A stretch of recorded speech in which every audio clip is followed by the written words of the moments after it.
Hello, everyone, and welcome to this episode of Face Turn with Candace Cordelia, a PWI production. Thanks for tuning in.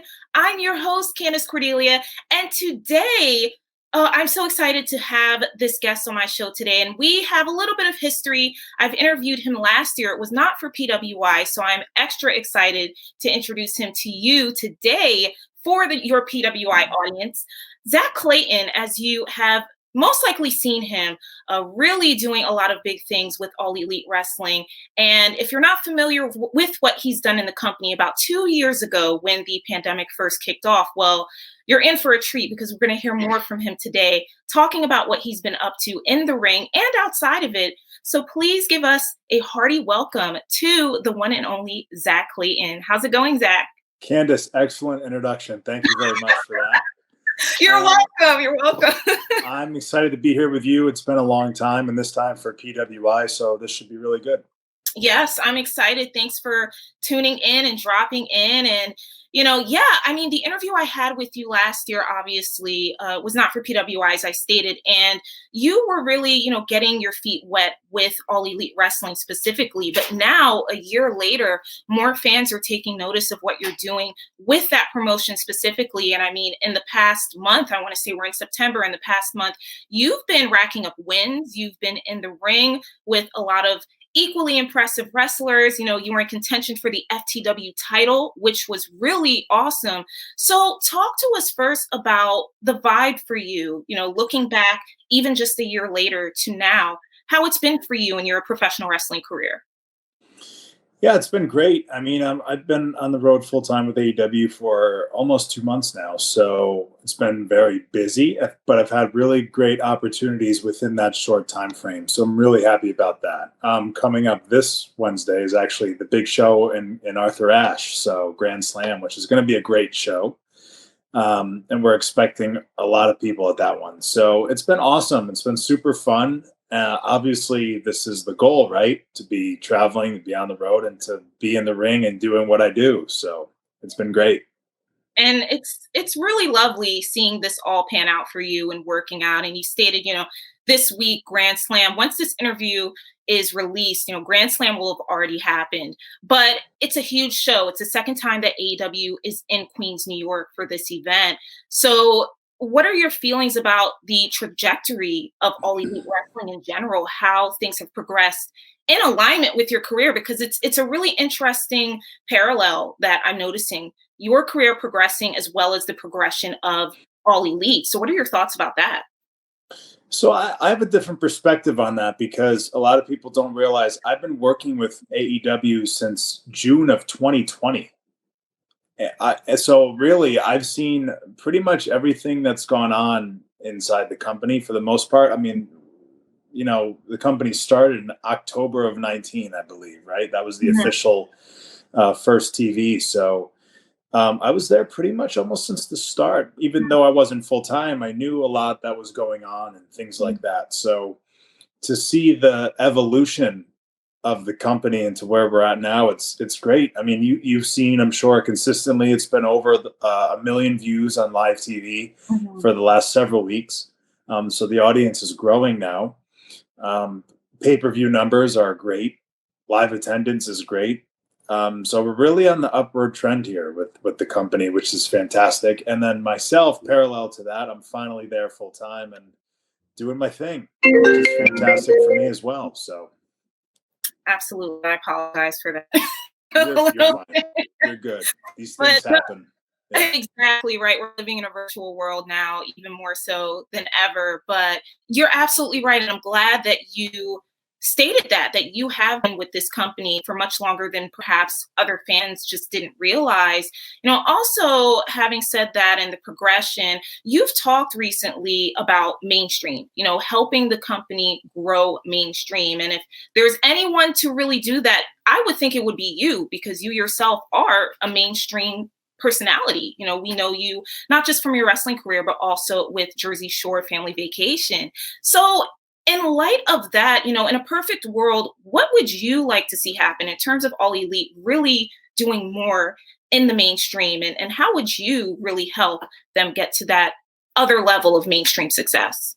Sure, I think it's important to establish a brand name across all forms of entertainment and media, and anywhere that there's eyeballs, right? I mean, we know of other wrestling promotions that everyone knows who they are.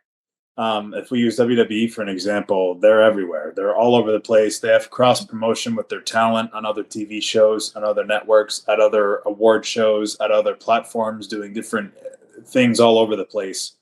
I think it's important to do that so you get recognition, right?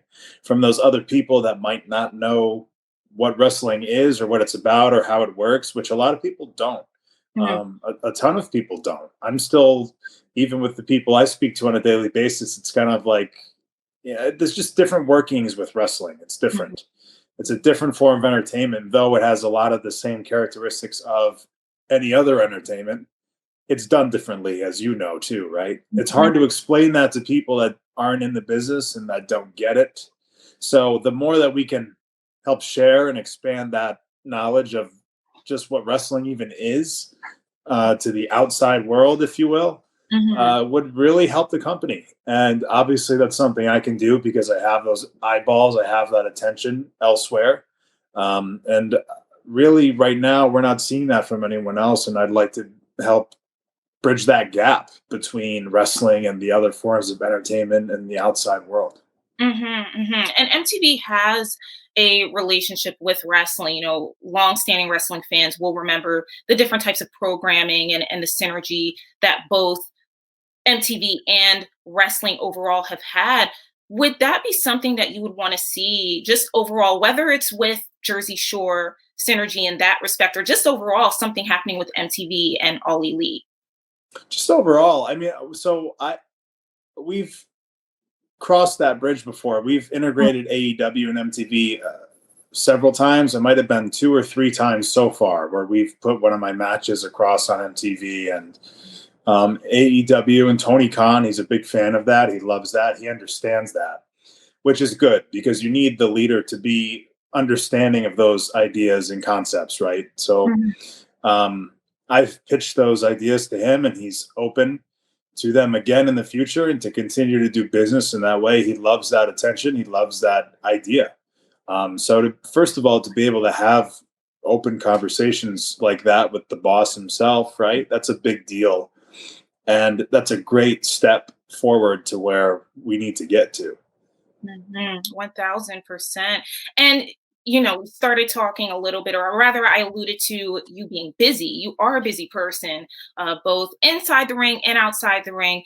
Fans would love to know how you are juggling everything because it seems to be a lot. You're doing it just spectacularly, everything that you are managing. It's really impressive. So, how do you go about your day to day routine, just being able to keep a level head, train, wrestle, deal with press for Jersey Shore and all of these press for wrestling, all of these things, family life.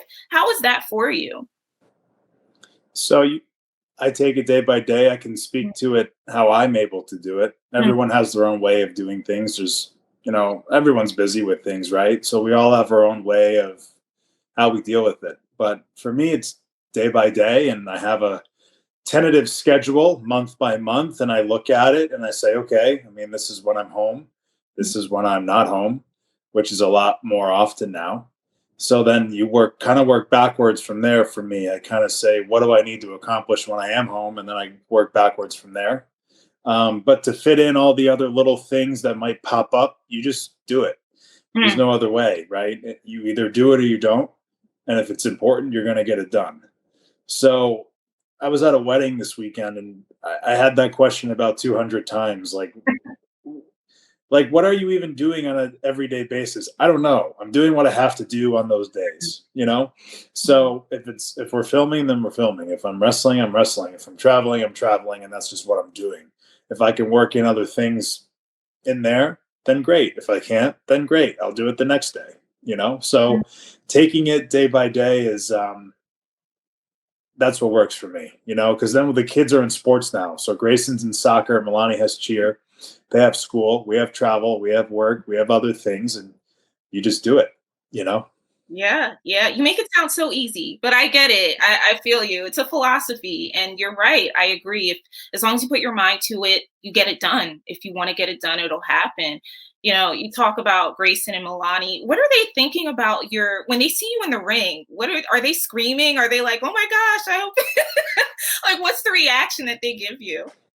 Yeah, so Milani actually, she'll cry if I'm like, she thinks I'm Oh, getting beat up, and if I lose, she cries, which is, that's what we want, right? That's the mhm, emotion that we want to elicit from, especially kids.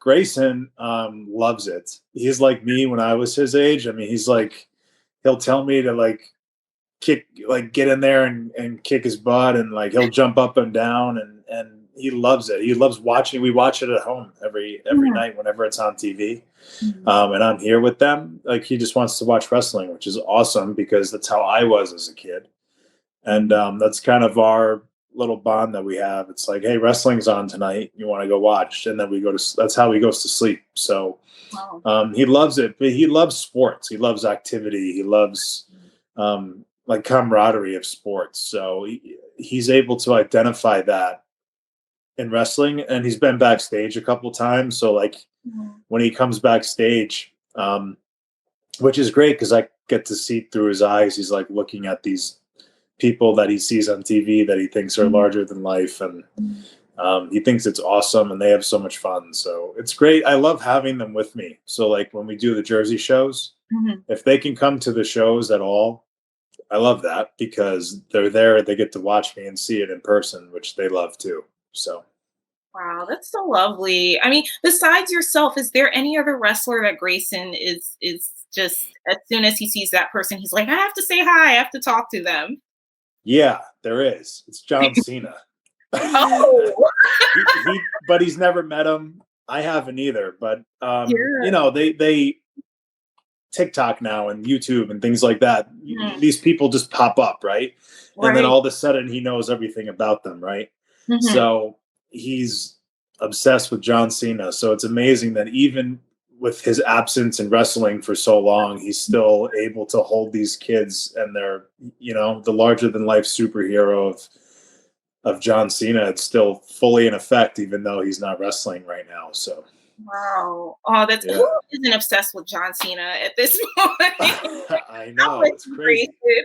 I'm with you. I'm with you. And also rerouting back, I have to ask really quickly if anything has changed with Jenni in terms of perhaps accompanying you to the ring. Has she warmed up more to that ideas, or is it still just I'm cool. I'm good right now. You know what is actually helping? Every time I Mm, do one of these, mhm. that's a question. So then Yeah. I go and tell her that, hey, they asked again, like, where are we at with this? Yeah. Yeah. So every time it's a little bit closer to happening, but I don't know. It's still going to take some convincing. Of course, it's a different world. And one thing I recently thought about that's a cool tie-in, we have Madison Rayne with AEW now. And for anyone that remembers when Jenni, she has that beautiful people plug, Madison Rayne was in Beautiful People at a point. So I'm thinking, look, if it happens, you have a really cool storyline that could potentially be formulated. So we're gonna manifest it. We want to see this happen. we Yeah, whether it's now or a few years from now, I'm sure Yeah, at some point it'll happen. absolutely. I'll I'll try my best. Absolutely. So, Yeah. also with your career as a pro wrestler and all of these new developments that have happened with you, we've also been seeing a lot of new developments in the wrestling industry overall, just within the year. This year alone, so much has really happened and has taken place. Do you have any predictions of how you can see wrestling advancing or elevating even more as we're going into 2023? Yeah, this might have been one of the biggest years ever of pro wrestling, right? I mean, it's crazy what has transpired this year Mhm. alone, and we're not even really through the year yet. Right. I don't know. I think that's another case of let's see day by day what happens, because as you've been seeing, something is different every day, and every week there seems to be something happening. So we don't know, and that, that's even the mood backstage. It's like, hey, let's just keep going. Next show, next show, next show. let's not worry about what happened at this time or that time, or let's just keep going. We got to move forward. And that's how you build a company, a business, yourself, anything, right? Like you just keep moving forward no matter what. So I think that's where everyone's at. Yeah, you're absolutely right. And more fans, of course, they want to see that graphic, that famous graphic, Zack Clayton is all elite. And when that happens, where do you want to see yourself go? Do you want to just stay in the singles lane? Would you like to be in a tag team? Would you like to be part of a trio, a faction? What would be your ultimate dream, really kickstarting even more for you with AEW?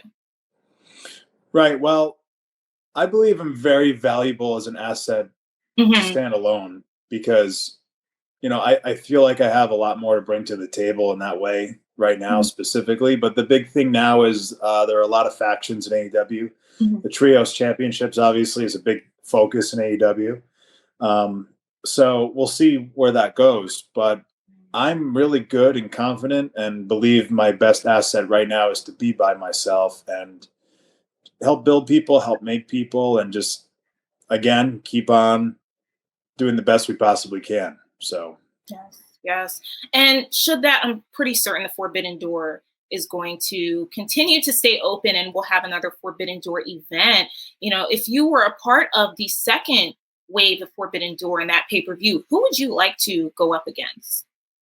that's a good question. I've actually, some New Japan guys I'd love to work with. I really haven't worked with anybody yet. But when I was around, Ospreay, I don't know. I think he's gone right now for a little bit, but I was there for those matches he had. I believe it was a few weeks ago. They were great matches. I mean, and he was great backstage, really cool. So maybe him, but that would be interesting because that style of match is obviously crazy, right? Yes. He does amazing work, and those guys all do amazing work. So those events are special and unique for that way because you haven't seen that before, especially here in the States, right? I mean, that's something that's so unique and different about AEW is we try to do those things that you don't typically see. And that's one of them. So I think no matter what, those events are going to work. They're going to be big events. And I think they're important to do, again, to continue to grow. Absolutely. And I feel like a common theme of this entire talk that we're having is growth, which is good. You need to grow and you need to really advance yourself and elevate to get to the next level. And speaking of elevation, no pun intended, because, there is AEW Dark Elevation, but speaking of elevating and growing, what's one person backstage who has really given you a lot of advice and things to really chew on and to help you continue and grow? I'm very fortunate to have very good relationships with some of the veterans backstage. And a lot of that is because I ask questions and I go out of my way to get feedback and I go out of my way to use their knowledge to help me because that's why they're there, right? I mean, some of these guys that we have at AEW have had double my lifetime and experience in wrestling, which is incredible, right? To even say. And it's true because you don't get that in other workforces, right? I mean, you can't, Hollywood, you can, but you don't go to the office and talk to someone who's done your job for 45 years and like, how can I get better? Like, that doesn't happen. It only happens in wrestling, which is very unique and special. So I think it's important to go and do that. I think it could happen more backstage at AEW. I think there's a lot of people who could go and get better just by talking to veterans who have been there for double our lifetimes. I think it's really important. One person for me, I couldn't even say one person, but someone I'm really, really close with is Dustin Rhodes, who I don't think gets enough credit for how smart he is. He's such a smart man, like so smart with the business. I'm really close with him, and William Regal recently, obviously, is just a genius, right, with everything. But guys like Bryan Danielson, who are going out of their way to help people, is also something that differs AEW, because you have that. You have just people offering advice, whether people take it or not. But everyone wants to see everyone get better. And that's something that's important too, because you need your team to stick together and you need them to like each other and get better together, because it's not just a one-man show. So that's something that AEW is doing really well. And again, talking about growth and moving forward, that's going to help that process. So I love hearing that, because there's so much happening. We've already talked about this a little bit earlier, but there's a lot happening and it can be easy to get lost in the fray. But I really appreciate the fact that you are taking initiative and that you encourage that, because I could only imagine in a situation of that caliber, some people might feel intimidated, and others, they might think, well, perhaps I don't need that advice right now. Everyone's different, but I really like the fact that you take the initiative and you're betting on yourself, really, at the end of the day, by doing that and by getting advice from people, like you said, that are twice your age. So that's extremely commendable. 100%. Yeah, I mean, it's really important, because those guys will be the first to tell you never stop learning, right? In wrestling. So if you think that you have, I don't know, man, I think that's the wrong approach. I think no matter who you are, you could still learn. You have guys like Chris Jericho saying, I still learn. And he's 30 plus years in. I mean, it just shows you never stop learning. And there's always a different way to do something, or not even necessarily a better way, just different. And you have to be open and receptive of that, because you can use that to better yourself. And that's why we're all here, right? We all want to be better. We all want to be the best we can possibly be. So why not use those people to do that? Mm-hmm. I love it. Really love it. One thing that I would love to know your opinion on as well is the independent wrestling scene, which is booming. It's been booming for a long time, but even during the pandemic and now up till 2022, something has shifted, and a lot of people are noticing a healthy change within the independent circuit. What are your thoughts about that, and how you're seeing the independent scene grow and really shift and change, and all of these talented wrestlers are just coming out of the woodwork at all different promotions? I think it's good, and it helps the business, right? Because anytime there's growth on any level, it helps the business, because then again, there's more attention, there's more eyes on it. It's like anything else. I mean, the more people that hear about something good on Netflix, the more people subscribe to Netflix, and then they find new things that they like. It's just like finding out about one wrestling company and then realizing that, hey, there are more wrestling companies, and then, oh, I like that, I like that, I like that. So then that just compounds, and then everyone gets growth and success out of that, and that helps the entire business. So and obviously that helps the performers too, because if nobody's watching, then no one's doing well. So I think it's great. Speaking of the independents in AEW, I think AEW did a fantastic job, especially through COVID, when everything was shut down, giving wrestlers opportunities, because I was in that boat. So they, going to Jacksonville when those Daily's Place shows during COVID, and when the world was actually shut down, it was great to see that, hey man, there's like 100 people here that are still trying to work and like pursue this opportunity, which is amazing to see. And that's something that I really applaud Tony Khan for during the pandemic for doing, because he didn't have to do that. He could have kept it short and just talent and just did the closed show, and like he didn't do that. He gave people an opportunity to work, which was great. So I think it's important for the whole business, for everywhere to be successful. Mm-hmm. I like that. You're absolutely right. And that is something to also commend, because you are right. Tony could have very well said, we're just going to do a closed show. We're going to keep it as tight knit as possible. There's health hazards, the whole nine, but we have to remember that he really helped people get seen, gave them work, and in a really volatile time where that wasn't afforded to a lot of people outside of wrestling, that's something to really praise him for. So Thank you. Thank you. You said a key word, Hollywood, right? And I would like to know, do you have any dreams of diving into more Hollywood things, or diving into like TV or more films or that aspect of entertainment for your career? Yeah, absolutely. And that's something that I actually work on. So I take acting classes. I work with Howard Fine in Los Angeles. So I mean, yes, I would for sure. And I think doing that helps wrestling too, and vice versa. I mean, you hear about guys transitioning all the time from wrestling to Hollywood. Mhm. Notably, the most biggest person and probably the biggest star in the world right now is The Rock, right? Mhm. People forget that he was a wrestler. Like he was a wrestler. And there are hundreds of millions of people that probably don't even know that. Mm. And because I've come across it, like you guys know, he started in wrestling, right? They're like, what?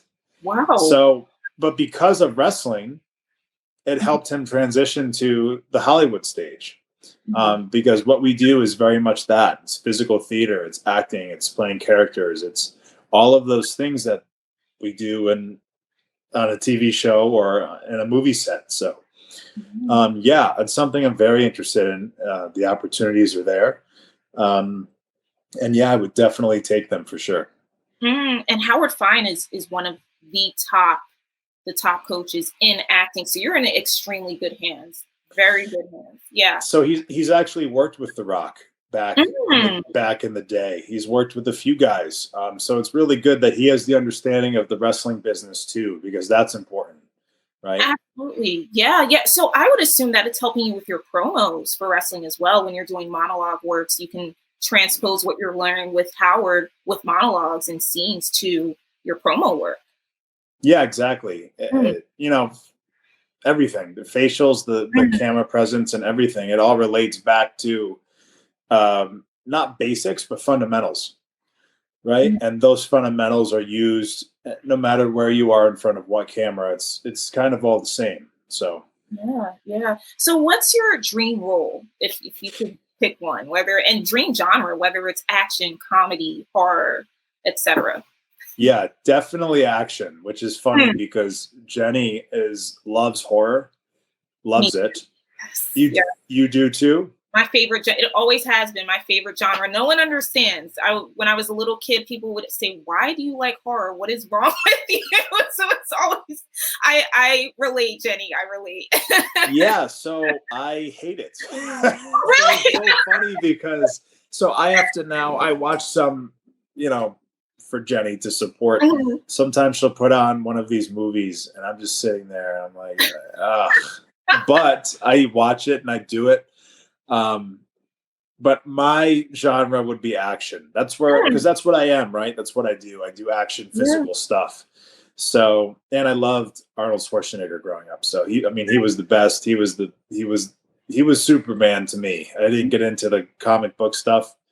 Like Arnold was my Superman as a kid. So it's like, doing that stuff, and that's kind of what The Rock went into, right? Yeah. So, taking that path would be definitely what I'm interested in. I would love to. I don't know if it would ever happen, but my dream, absolute dream, would be a villain in a Bond film Oh wow. because James Bond was everything to me as a kid, and Mhm. those guys were just always so badass. The villains, obviously, Bond is too, but like again, back to wrestling, you need a good heel. You need a great heel to make a great baby face, right? Mm. So Bond was only as strong as his villain, right? Yeah. Because you have to beat the villain. So you have to build him up to be something that's so out of this world. Like, how could he ever be defeated? And that always amazed me. So I've always loved bad guys, That is which, cool. yeah, which works for me in wrestling because that's kind of what I do. So, Yeah. You know what?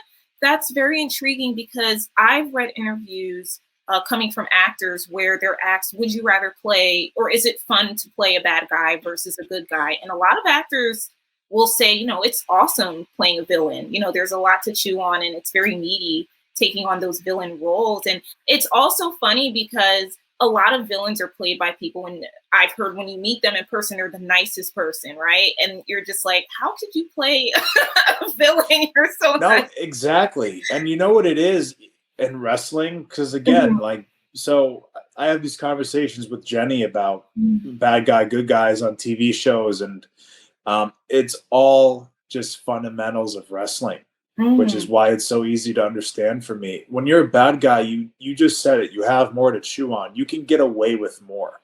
Mm. You can't do so much always as a good guy because you're a good guy, Yeah. right? You have to go out and kiss the babies and be the superhero, right? You can do so much more and get away with so much and just tell a bigger, broader story as a bad guy because Mhm. you're able to do things that are unacceptable for other people to do.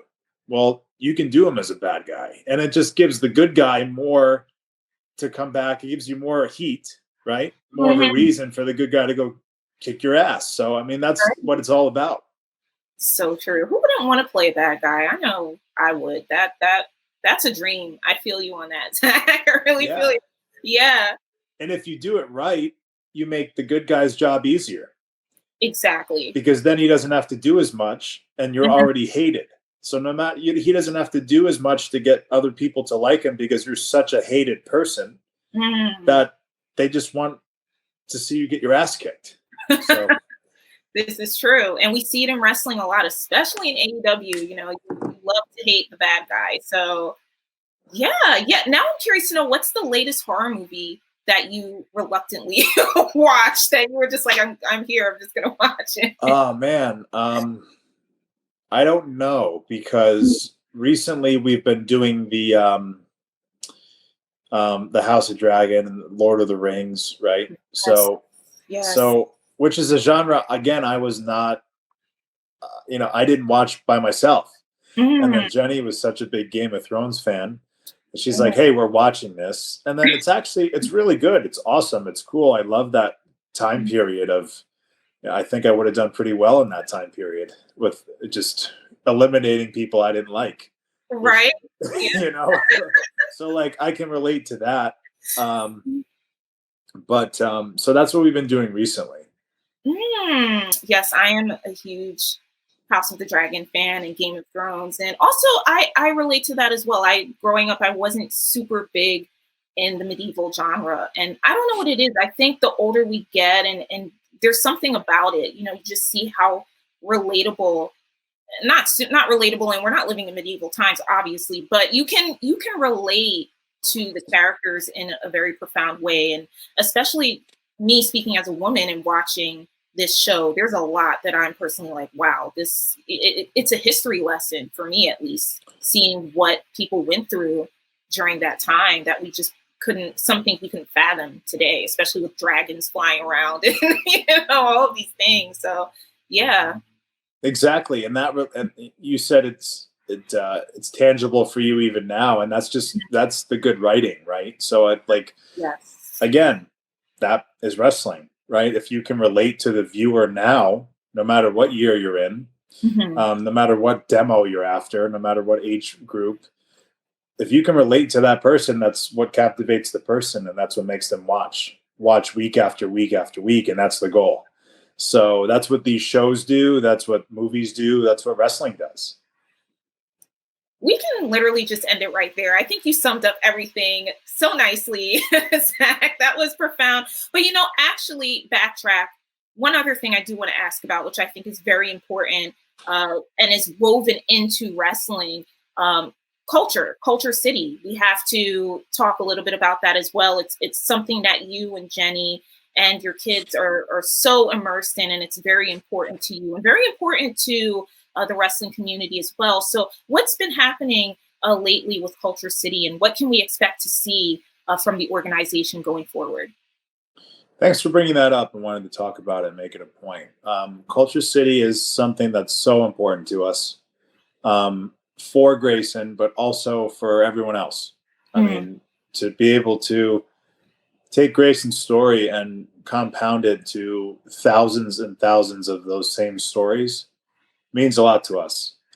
We just had Culture City just had their big gala event in Birmingham last month.